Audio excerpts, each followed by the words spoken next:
Hello, universe. Welcome to Pickathon Podcast, episode 16. I'm your host, Zale, and I am also the founder of the Pickathon Music Festival. This is a podcast about discovery and trying to go somewhere that we didn't know anything about before, or maybe you did, but we just learned something new. Who knows? Wish us luck. Today, my guest in a minute here is going to be Karly Hartzman from the incredible band Wednesday. And it's pretty cool for us to have Wednesday for a couple reasons. I have a very soft spot. I grew up kind of in Kentucky, but I had spent some time not in Nashville, but more over in Chapel Hill. And we'll talk about this with Karly. It's an incredible music scene that is really underappreciated. If you don't know about Wednesday, Wednesday is a band that has kind of the indie rock world, solidly in that, which means it's kind of mostly rock, but it has kind of, it's where the music sound or the essence of that kind of world is right now. And indie rock for a while, since like the 90s, has been this kind of catch-all term of music industry. It used to mean something different, but as it kind of, as modern media kind of came up, and websites like Pitchfork and some of my friends' labels like Dead Ocean and Secretly Canadian, there's kind of been this arc of really interesting, where is the kind of independent rock scene at any given point.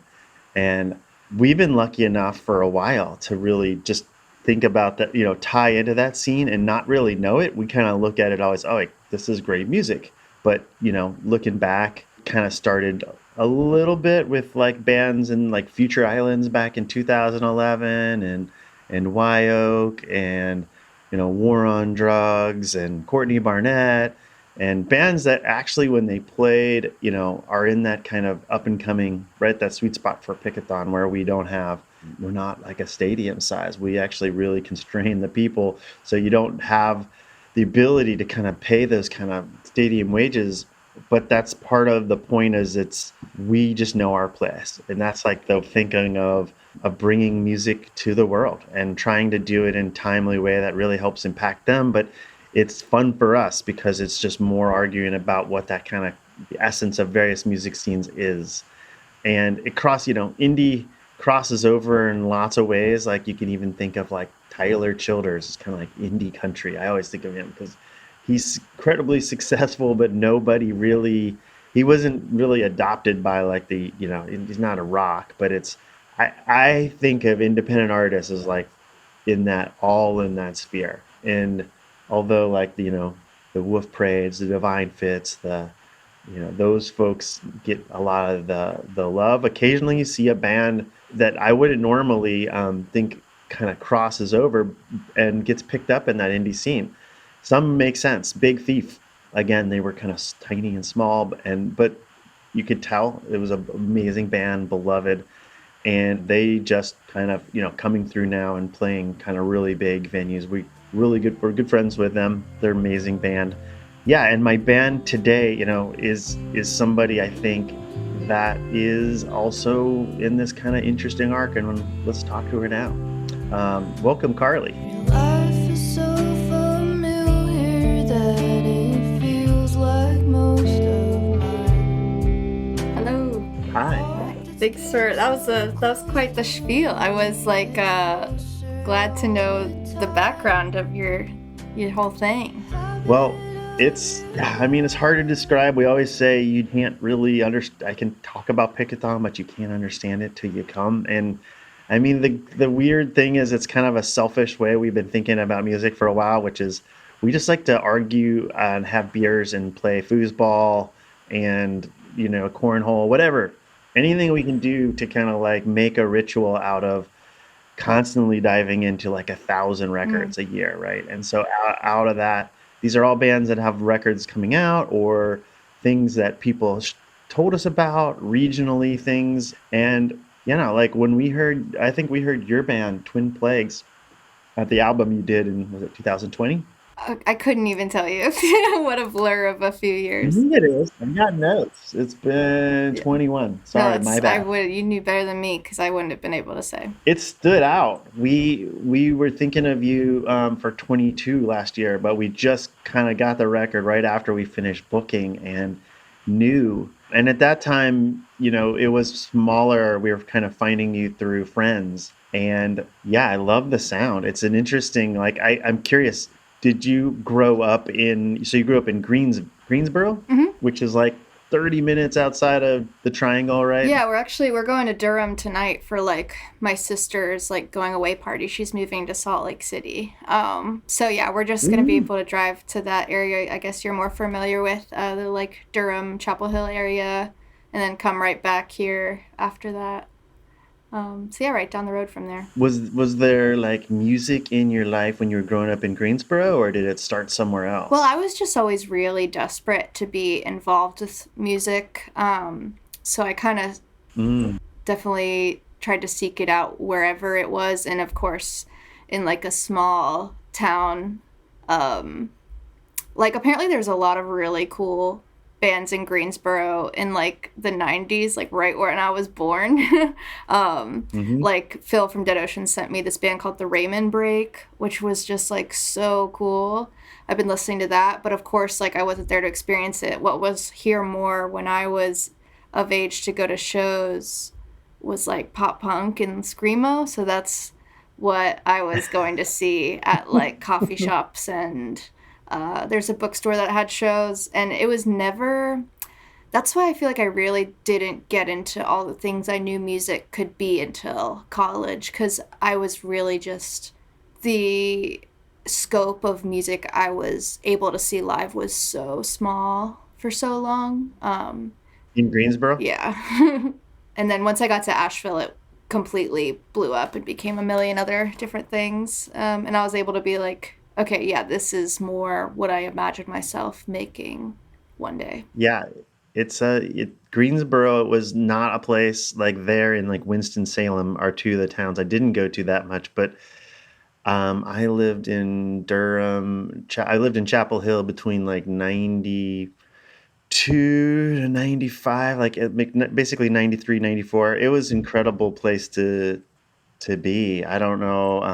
I always wanted to go to Asheville, but it's underappreciated. I always thought of like, like that area and me and Asheville as kind of like the New Orleans of the South. And I mean that. And like, there are so many styles that have been there for so long, from like whatever, Piedmont blues to like old time and bluegrass to rock to just, I mean, weird styles that just grew up regionally and are so cool there that it's left such a community that's still there, that music, some of the most inventive music I think comes out of North Carolina. I don't know why. These are just theories. Well, my theory is, because I agree with you, my theory is that it's on the way to a lot of the bigger cities, like if you're coming from the deep south, but it's always remained generally affordable, which I think is a musician's like main thing they have to figure out. At the Yeah. beginning, like they have to live somewhere. My dad's revving up his Jeep outside. It's really loud. Can you hear it? No, it sounds fine. Okay, cool. Yeah, that's like the thing that musicians first have to figure out if they decide, like, okay, I'm going to commit my life to this, but I also have to survive. And then, of course, Chapel Hill, people are going to school there, and I feel like, I mean, school is where I started my band. You just meet so many people your age that are into the same stuff as you. So, Oh, it was in Chapel Hill. It wasn't in no, Asheville? I met my like bandmates at UNC in Asheville, but I feel like that sort of same thing is happening at like places like Chapel Hill too. Like when we're Oh talking yeah. about when you were there, like and all the stuff with Merge Yeah. and all those bands. Oh yeah. And Durham. I'm really good friends with several people there. Watch House and Andrew Marlin and Emily are good friends, and Yeah, I've always just been impressed of all the kind of music that comes out. It's always original. When you were in Nashville, was there kind of like a music scene that you fell into, or just kind of what was going on in Nashville? Yeah, well, I think it all centered around the Mothlight, which was a venue that actually closed during the pandemic. But me and my bandmate, Zandy, who does the pedal steel on our records, both worked there. I worked door and he was a sound person. And they just booked the best stuff. And it was an amazing place to work. And they just let me open for whatever shows I kind of wanted to, which was awesome. So we were able to meet a lot That's of like awesome. big city bands that would like kind of spread the word of us. Were you in a band?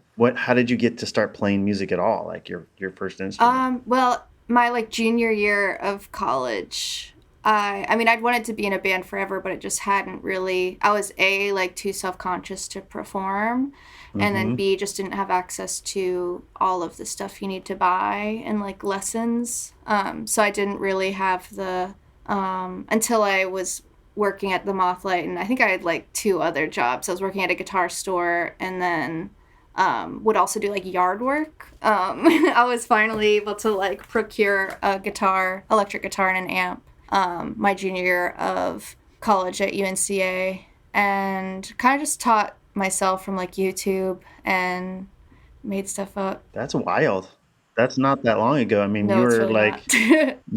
you were almost done with school and you're like, okay, now I'm gonna start playing. Yeah, I mean, it's just what I wanted to do for so long. I was really motivated to figure it out. And I finally felt like my writing had, like, I was writing that whole time, more like poems and stuff. And I felt like my writing was finally good enough to be worth writing a song. Hmm. And yeah, luckily it all kind of, and I had finally met people that were so talented. Like, I already knew all the people that would be in Wednesday, like, around that time when I was first starting out. So Which let's name them. Who was that when you met? Who'd you meet? yeah, well, the first show we ever played was at my sister's birthday party at her house, and the band then was some other people, and then our drummer Alan. He's been in our band the longest, and he started playing drums around when I started playing guitar. So we're both pretty new. Oh, really? So you guys were like, let's fake it till we make it together. Exactly. And then we slowly added Zandy on the steel,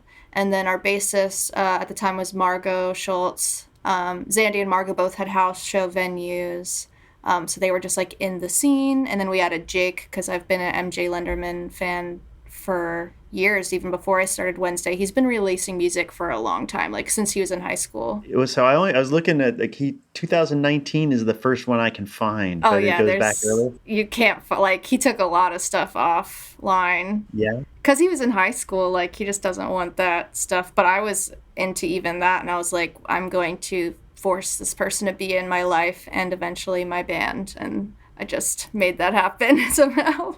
I went to like every one of his shows, and was just really gravitating towards him, and then finally was just like be in the band. I mean, so that's interesting too. So we're talking about Jake Lenderman, who actually goes by MJ Lenderman and has kind of, I mean, what's really unusual about you guys being friends and kind of meeting is, yeah, you have two kind of successful bands in, you share just the lap steel, or is it any other players Right now we share steel and bass. in bass? And Yeah. your new bass is it Ethan? Yeah. Is it Bechtold? Bechtold? Yeah. Yeah, he's known Jake since they were in like elementary school, and they've been playing music together since they were like 7 years old. And he playing bass in MJ for a while too? Yeah, he's played a few. He played keys for a while because MJ. The thing about the lineup of Wednesday is pretty steady now, but Jake's always adding and switching people. That stresses me out too much. I don't know how he does it, but I've played both bass and guitar in his band, and right now I'm just resting because you're just on tour for like 3 months. But he's out right now playing shows.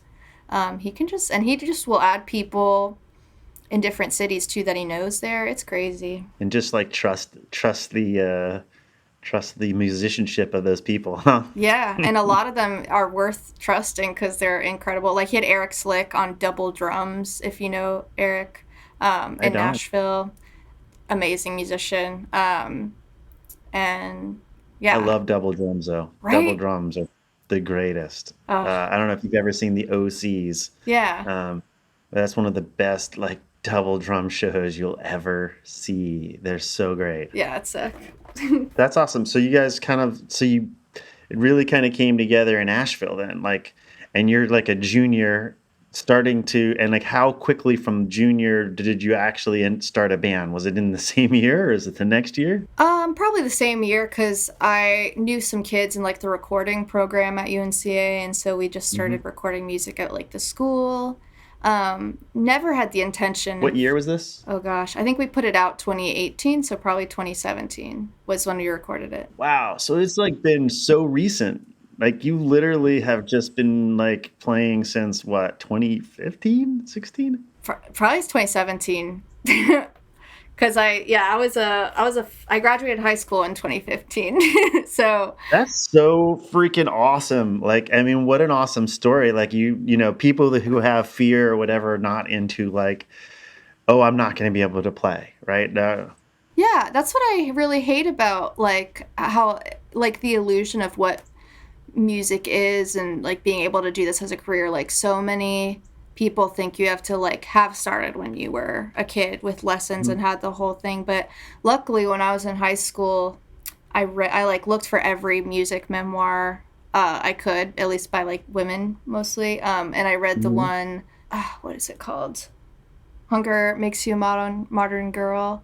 And she Mhm. didn't start until college. And like I read like again and again, it was people that started in college. So I really wasn't too worried. I was like, I'll figure it out when I get there. Yeah, but it's cool. Like in my own life, I'd played trumpet through like school and college, and I really wanted to play a stringed instrument. I was like, I am playing, and I wanted to play an acoustic stringed instrument. So when I moved to Chapel Hill, I started playing mandolin, and now I am, that's kind of my main instrument.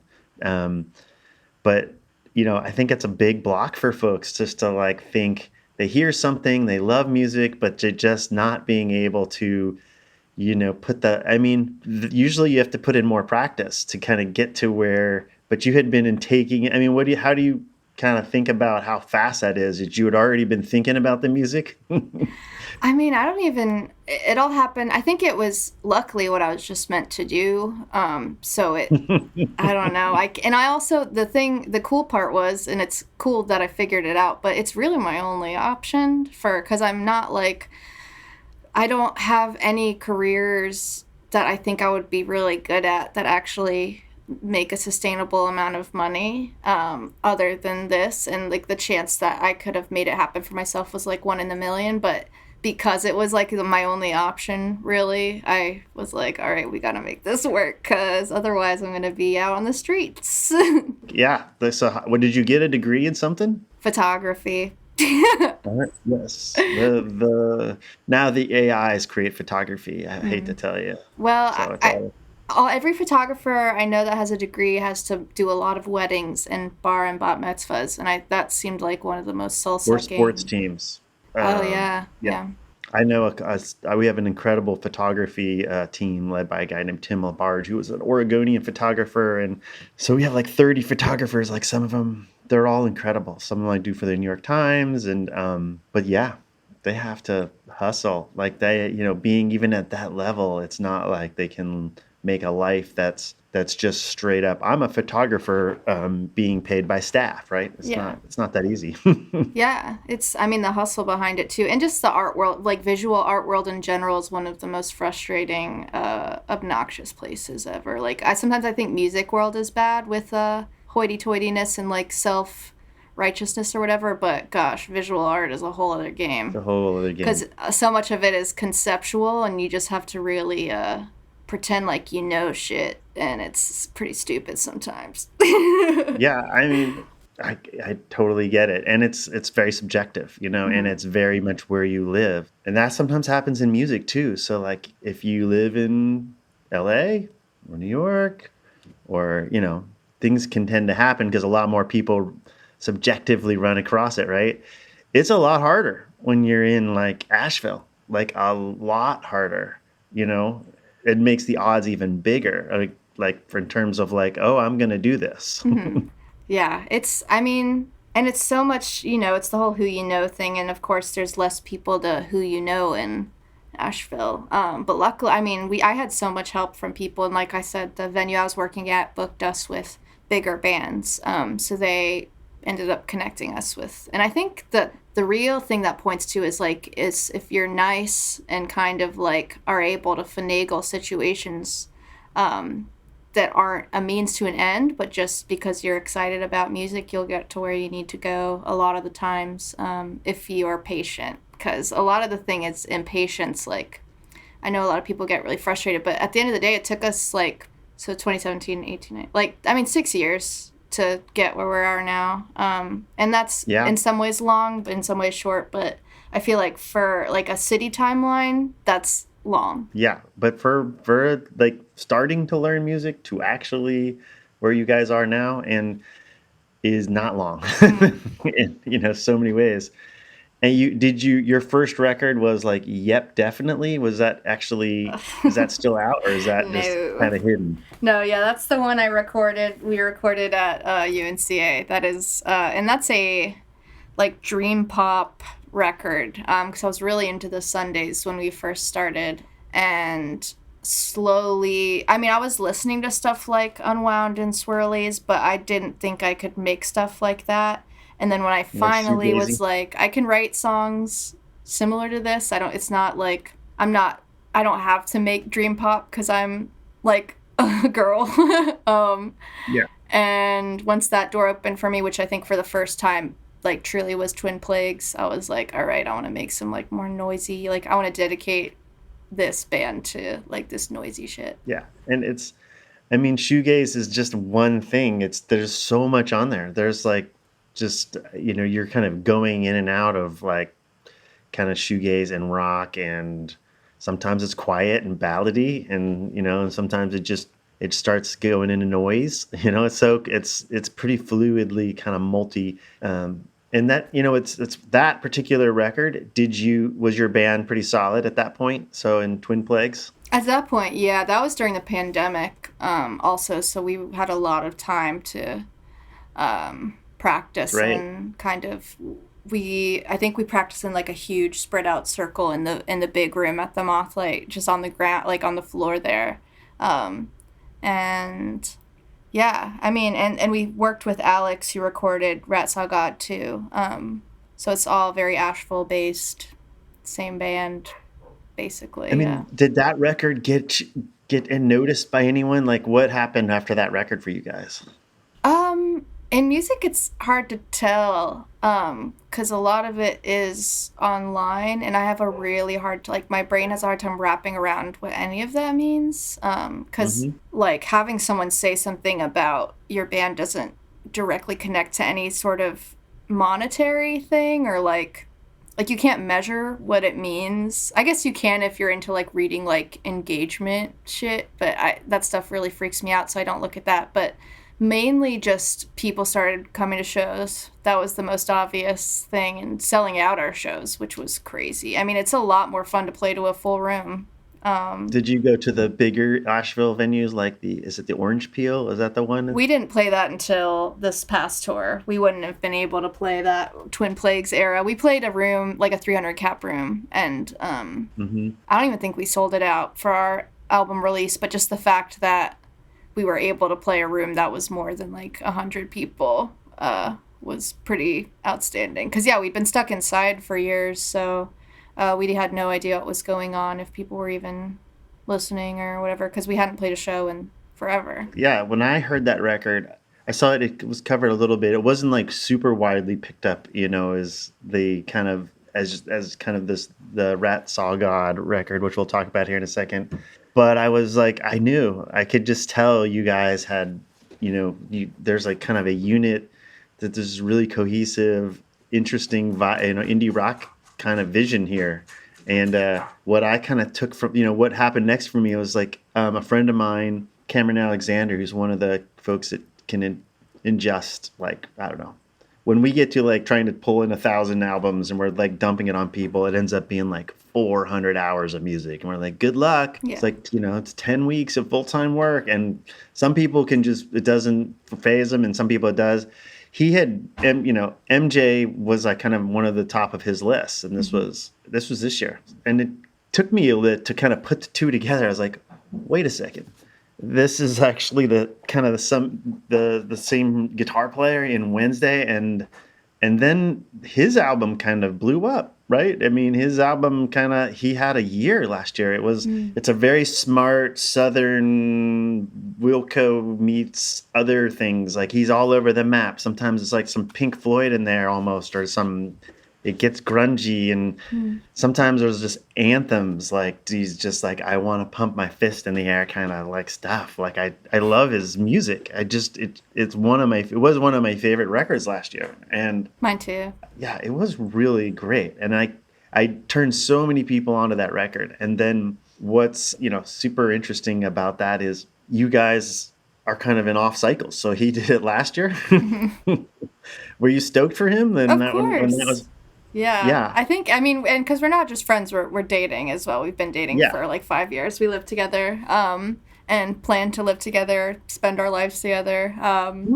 So if we can figure out a way to, yeah, if we can figure out a way to balance those and both feel fulfilled, and I don't know, yeah, that would be like the dream, right? Like I want to be able to both have equivalent careers. I don't know, like.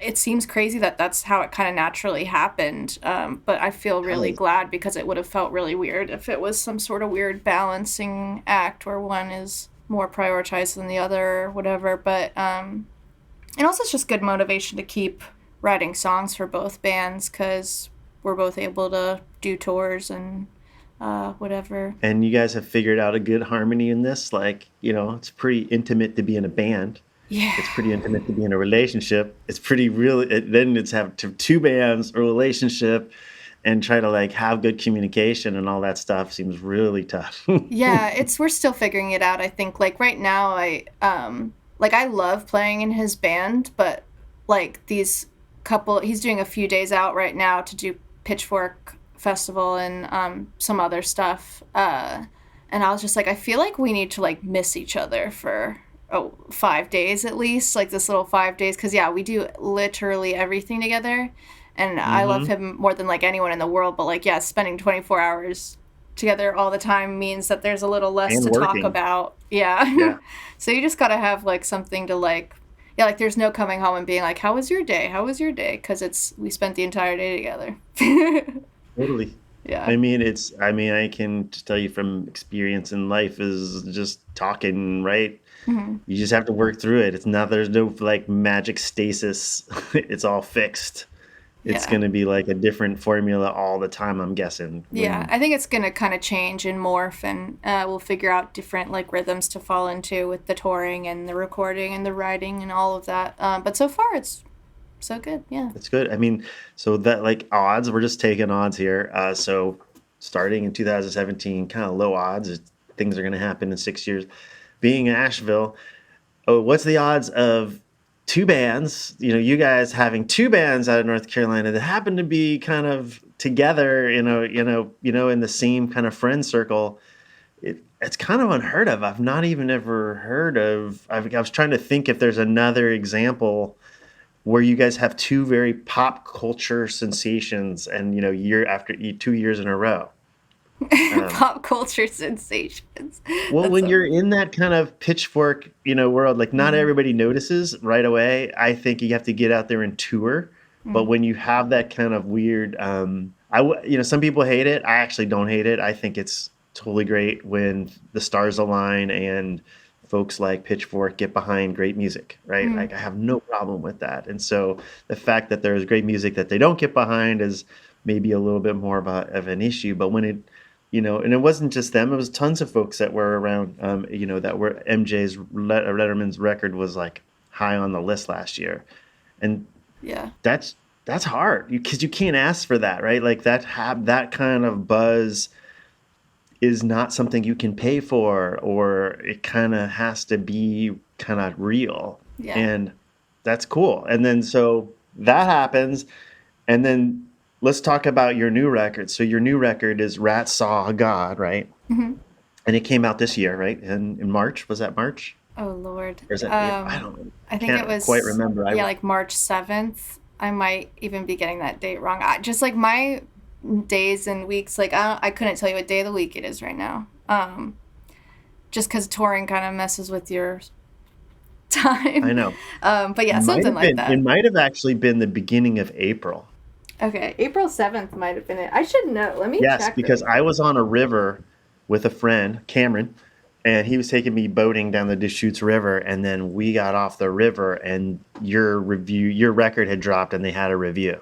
The review I saw was you guys kind of got best new music on, just like MJ, on Pitchfork, Hmm. and what really came to mind is like, yeah, hell yeah, but I can't tell you how rare that is. It's just so cool and it's so well deserved. And there's so you're and to have two members where your bands they don't really have the same sound. He writes in a very different way than you do, but I can hear his influences on your record.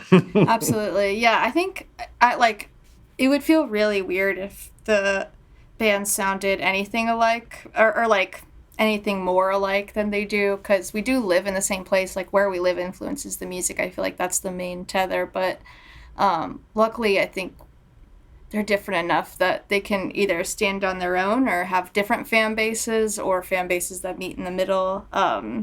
Yeah, I think we definitely want to like going forward stress that they're very two pretty different bands, Yeah, you know. because it's like it's part of being like a human. You Hmm. want to have your own thing. Yeah, the And individuality, like I don't know if it's a complex, but like just the want for it, desire for it. Yeah. yeah, it just would not I don't know, like with all that intimacy you guys already have, not to have your own thing and being respected, like figuring out that equation is just, I get it. I mean, I can definitely hear you're growing up in these records. I mean, do you think Greensboro and Asheville, like, you kind of appreciative of those places still, or what are you thinking? How does that feel, like writing about them such an intimate way? Well, I think about other bands from the South, like REM, Drive By Truckers. That's the whole Athens scene, Archers of Loaf. Like people that are from um, the town where your band is like so prideful of and representative of, like leads to years of a sense of pride. Like I don't know. I love the idea of being a source of pride for Asheville. If we are now or continue to be, obviously I don't want people to move to Asheville because they like our music because then the rent would be going up or whatever. But like I want people that already live here to feel like represented well, like our lives and feel seen and that like accurately described. Because there is a lot of nuance to where we live. I want to make sure to like be true to that. But yeah, just the idea of like having, especially for people that don't have like school pride or aren't competitive, like I feel like music pride is this other thing for like kind of weirdo kids to be proud of, like I was, Yeah. because I didn't really have school pride growing up in high school or even at UNCA. It was more about like, oh cool, like Angel Olsen lives here. That's like something to be proud of or whatever. Like if I could be something similar to that. Um, Does she live there? yeah, there's like a few like she's lived there for long enough that I consider her like an Ashevillean. I think she is from a few different places, but has been steadily there since I've been here. So yeah, but a lot of musicians moving there. She's played Pickathon like way back in the day too, Whoa, right before she blew up. cool. I bet that was sick. Yeah, was that 2013 or 14? Like right when she was kind of coming out. I didn't. Was she living in Asheville when she recorded those records? Has she been there that long? You think 2013? I don't know the whole history, but I would assume it was right around then. That just makes it even more because what? Who else is from Asheville that you know? Like I know, isn't like Luke Combs from there? He's from like Canton, which is like an outskirt, like the outskirts. Or Candler maybe, one of those two. I always get them confused. But yeah, he like I know people that like went to high school with him and stuff. I love Luke Combs. And yeah, Yeah. that's anytime I hear he's on like mainstream like big country radio. Like I hear him when we're like looking for country radio stations on tour, and I'm like, damn, that's like our boy, he's from our town.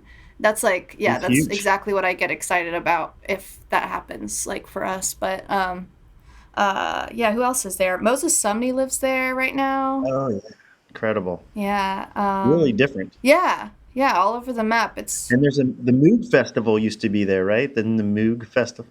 Yeah, Moog the factory is in Asheville, so there's all Yeah. sorts of yeah. A few of the guys from Animal Collective live here. I see them at the grocery store sometimes. So yeah, it's randomly like a hub, um, but luckily like I think it's kind of cool because no one really bothers you here. If even if they do like your music. And then, with all of that's kind of successful, like country and rock and stuff, there's also this incredible old time and, like really incredible old time scene there of Hmm.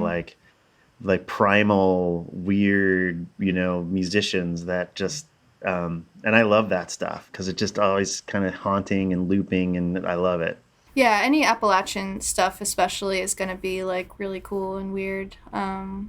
Yeah, I love like learning more about like the stuff in the background, like especially The before. Real Time Travelers was from there a long time ago with a Oh yeah, I don't girl, know a that. lady who now lives in Montana named Martha Scanlon. She was an incredible person from there. Nice. Um, yeah, I go on and on about that. That's such a cool thing. Well, and then did you get any kind of warning when, Rat Saw God, like do when it's in the release cycle, I think you were getting featured in Pitchfork. Does that kind of set you up for they're like, oh, we'll do an interview, but we're gonna pan your record?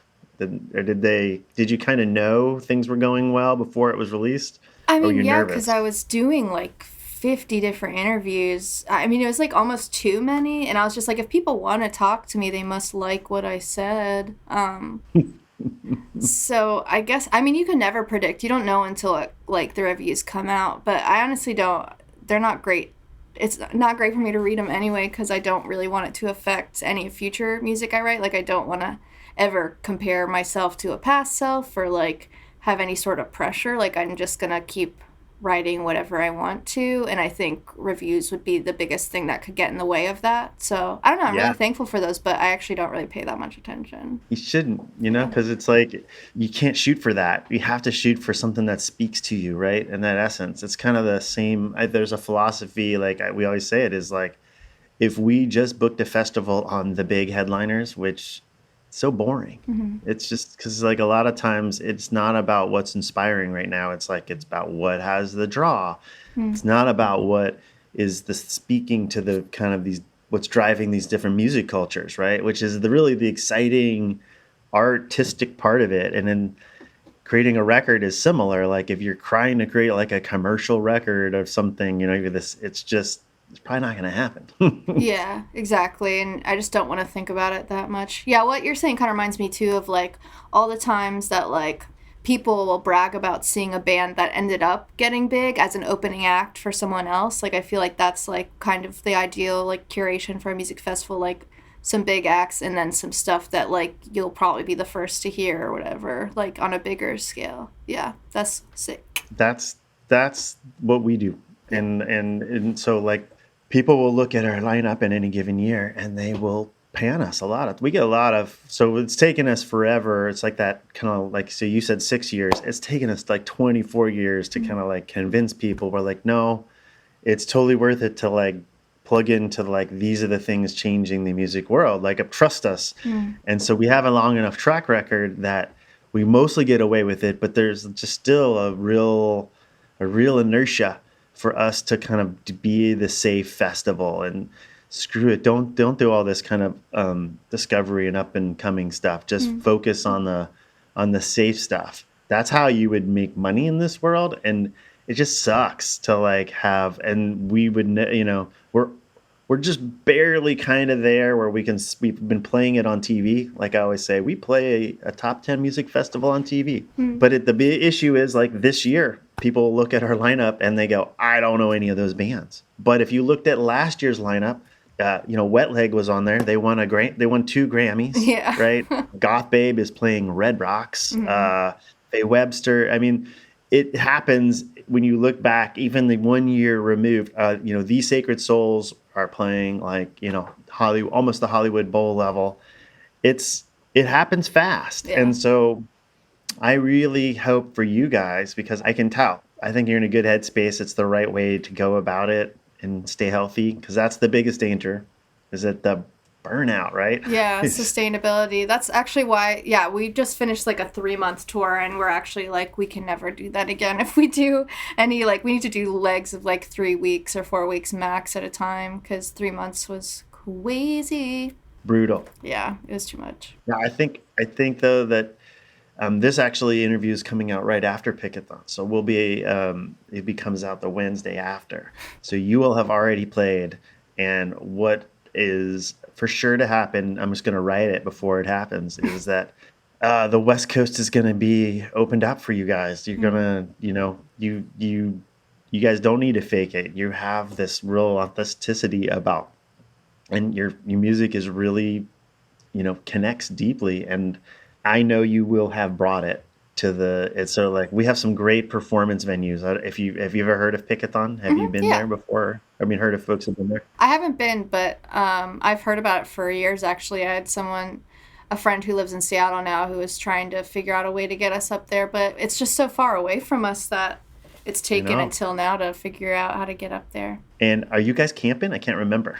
I don't think we are, because Jake will be in like middle of a tour or something. I think we have like, or no, we'll both be doing a few things while we're up there. So I think we just got to make sure we are able to, I don't know, have the energy. Well, it's kind of not like any festival you've ever been to, but I think you'll hopefully had fun. Yeah, well, I can't wait to walk around and stuff. Actually, my dad goes to a bluegrass festival around here. He's been going for like 20 years, and he doesn't, this is probably like not what people do at Pickathon, but he doesn't even go into the festival proper. He just hangs out at the campground for the whole weekend and like Plays listens to music. people jamming. Yeah, that's more of a bluegrass festival thing, but That's definitely more of a bluegrass. This isn't like, we'll have like rap and, EDM and bluegrass. We have like the hardest core bluegrass, like Poe Ramblin' Boys out there from Virginia, real close to you. But we'll also have like, Gel, like one of the hardest yeah, I was punk so bands on surprised the to see planet. them on there. That's gonna be so cool. Yeah, but we do that, we mix everything. We just like, and you put it, you guys right next to, I think you're going to be playing really close to a band called Nova Lima from Peru in this little barn called the Galaxy Barn.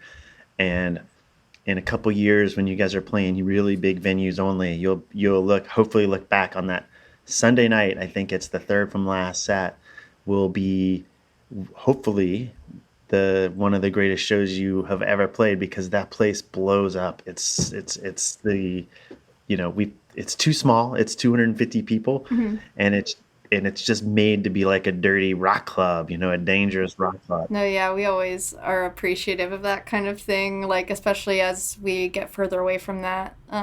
We're always happy to do stuff like that while we It can. it That's one to circle. That's going to be that one when we look back on this app. Since this came out, people will already be talking about it, and I'm going to definitely listen to that interview, because that was one of the greatest shows. That's my thought.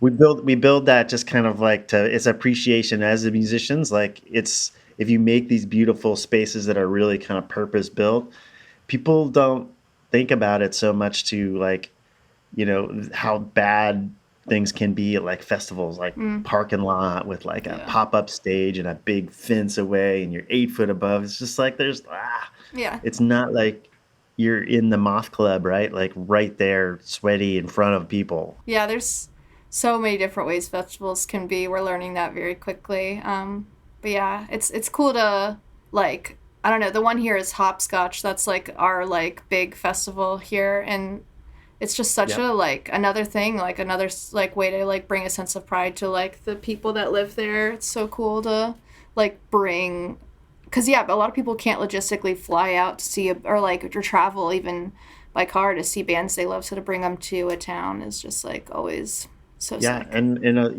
it's sad. A lot of festivals aren't independent anymore. So Hmm. there's like really two companies that own almost every festival almost. Yeah.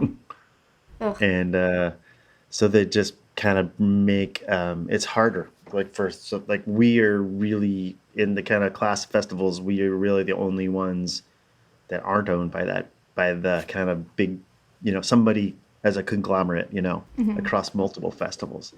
Sure. So hats off to being independent, and I wish you all luck. And we're talking in post tense, but we're also talking in coming future tense. So I can't wait to have people talking about you and at the festival, and to be a good host. Come and hang out all weekend and enjoy yourself, and so much is going to happen. So thanks for being my guest today. Yeah, of course. Thanks for having me. Yeah. And with that, I'm going to say thanks, everyone. This is the end of the Pickathon Podcast, episode 16. I am really been an honor, and I'm looking forward to seeing you guys and watching your guys' career go on. And we'll see everyone next week for episode 17. Bye-bye. Bye. You've been listening to the Pickathon Podcast. This podcast is produced by Zale Schoenborn, Tanner McCullough, and Evan Throckmorton. Our artwork is by Travis Bone, and additional support by Ryan Stiles. The music in this episode was by our guest of honor, Wednesday. The songs included were Mora, How Can You Live If You Can't Love, How Can You If You Do? And the one we're riding out on right now, Chosen to Deserve. A big thanks to the whole Pickathon family. And like Zale said, we'll catch you all next week.